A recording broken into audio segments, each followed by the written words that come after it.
Hi, part two. I'm so sorry. I just got a brand new computer and I hit a button and it went off. So this is part two. I'm sorry I didn't mean to end that one so quickly, but Kelly Joe, Sunshine Joe 420. So we're still in your sun in Taurus. And what we were just talking about is you really identifying and loving your work and putting your heart and soul into it. And so what I wrote was, as much as you love what you produce, it is not your identity. It is okay to enjoy and rely on positive feedback and appreciation, but once you expect it from anyone, the pureness of gratitude and love has been stolen from the situation. Expectation equals disappointment. It is the thief of all joy. I mean, like expectation or just anything along those lines of just not knowing what's going to happen, but putting a predetermined idea on it is a thief of all things good. You have to stop doing that. Your work and your mental health will lack when you feel unseen and unappreciated. And that's where self worth comes into the picture. Self worth, gratification, motivation, and self love comes from you, period. Capital T. And that is something that I know all of us, especially women, need to work on to really embrace and understand that we are the creators of the rainbows and the sunshines and sometimes the thunderstorms and sometimes the tsunamis. Like, we have to understand that our inward reflection and how we feel about ourselves, how we see ourselves, is it goes out into the world and people can see it, and it is something that we have to spend time doing. And even in the moments where you feel so far from loving yourself or wanting to feel that, you have to do it anyways. You have to start with small affirmations. Write them on your mirror with a dry erase marker. Write them in your car, on your phone. Make it your lock screen. Start saying beautiful, amazing things to yourself, and it will like kind of flip the script in your mind. I put, but what if?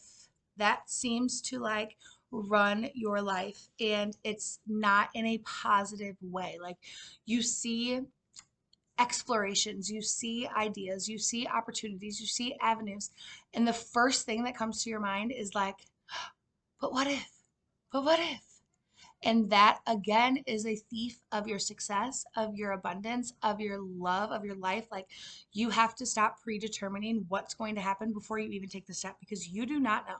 And it is your God given human right to explore and to experience and to fail and to fall back and to do all of those things. Not everything's going to be great in the experience of life. That's like, you have to get rid of that expectation as well.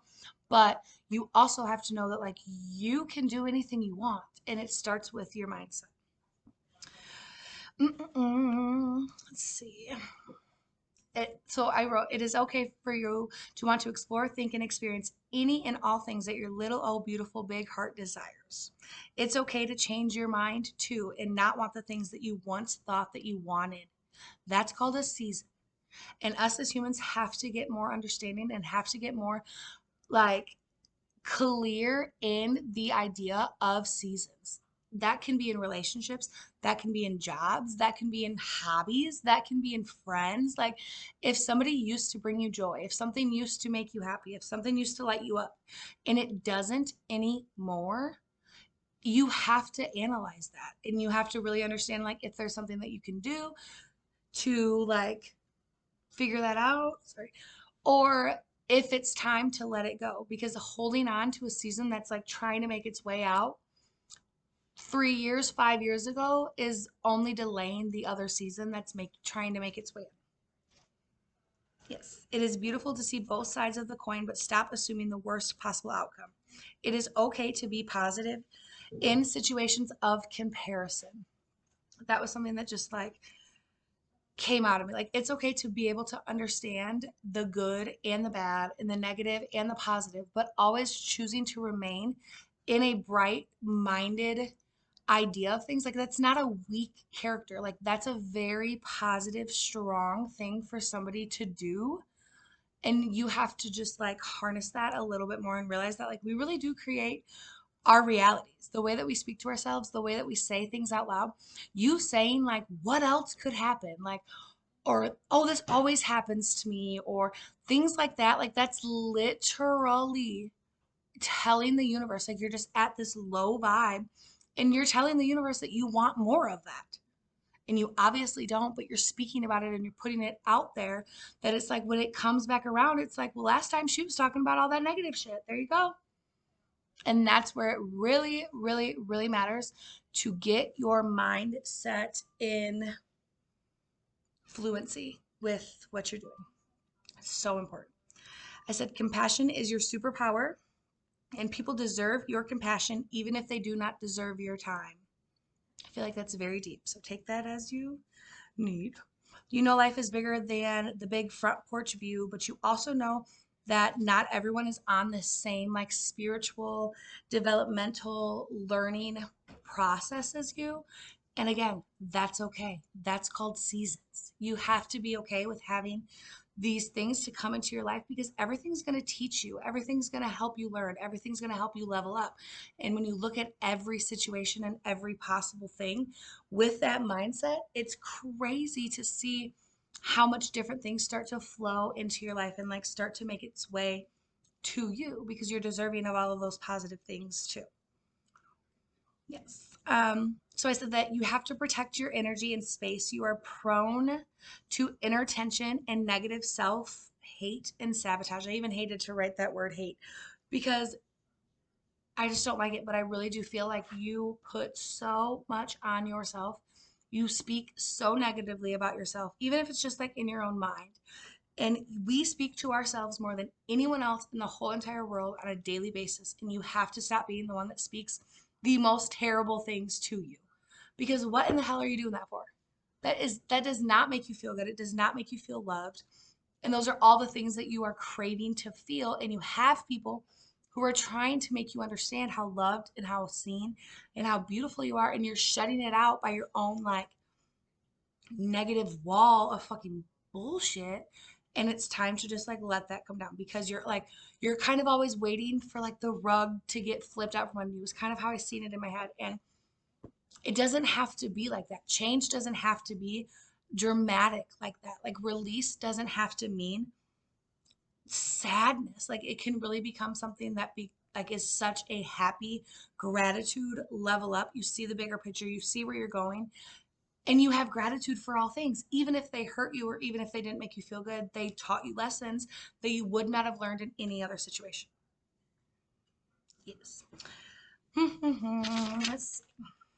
You are what you think. You are a powerful, strong goddess. And once you accept and harness that power, instead of fearing it, that will be next level for you. You put so much time and energy into hating yourself. And I said, baby, please stop that. You have to stop that. If you have children, if you have a daughter that is looking up to a mom who looks at herself in the mirror every single day and says like terrible negative things, I hate to break it to you, but you're teaching your daughter to think that way about herself. And it does not matter how much you tell your daughter she's beautiful or how much you tell her she's all of these things. She's going to be what you are, not what you say.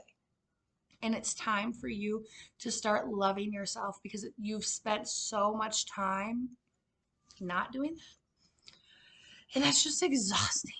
I can just feel I can feel it. And you have to release it. Yes, pressure is a crucial step in making diamonds, but timing is the most important. If you are not giving yourself time to learn, if you're not giving yourself time to heal, to grow, to listen, to learn, like everything takes time. Everything, even from the flowers, the trees, like even the animals know to go into hibernation because they need time to rest. And us as humans just do not give ourselves that grace. And it's so unfortunate. Love yourself, every fucking ounce of it. You have perceived early in life that like the ability to express yourself or the ability to like truly be you has been like, I feel this might not be right. Sorry, I got my blanket. It's cold in Illinois. But you might have felt that no matter what you have said or what you want to do or what you've expressed, it's just like not listened to or it's just like looked over. For me, I understand that a lot I grew up in a very religious household, a Pentecostal Christian Baptist Southern religion. And it was just like women were not allowed to have opinions, facts, minds, spirituality, like anything like that. So it was really hard for me to get in tune and get in touch with me. And once I realized that, like, I am so worthy, I am so loved, I am so protected, I am so seen, I am so deserving. Once I really started like reprogramming that self thought in my mind, like, wow, it just like really changed my life. And I just really want that for you so much. Yes. So you have a deep seated, that's kind of, you have a very deep seated root of like fear of losing control. And that stems back from your childhood. And that could be like a traumatic experience or like a sad experience or like a negative experience. Do you need what? What? Oh, just see you back there waving. But like that is something that you were taught in your childhood. And that doesn't mean to say that what you went through or what you experienced wasn't fucking terrible. It doesn't mean that it wasn't shitty. It doesn't mean that it didn't fucking rock your world. It doesn't mean that anybody else who went through that would have never survived that. But this is your story and you're still here right now. Like, are you not? You are. And there's a lot more going on than fucking all of that shit back there. And I know it's so hard. I come from a lot of trauma and having to rewrite my own fucking brain in life. I lost my mom when I was 16. Like, it is not an easy road, but once you truly find like that fear is fake. Fear is literally a predetermined result for something that has not even happened yet. And it's unfair to do to ourselves. And change is the only thing that's constant in life. That's it. Time never stops. It's not going to stop for us to fucking heal ourselves. It's not going to stop for us to figure out what we want. It's not going to stop for us to change our minds. We have to do that right now in the wheel, and we got to catch back up because it's time right now. You are worthy, you are loved, you are deserving, you are capable, and you are seen. So I'm going to end that. That's your sun. Woo, that was deep. It's your sun in Taurus. We're going to come back for your moon. Check me for part 3.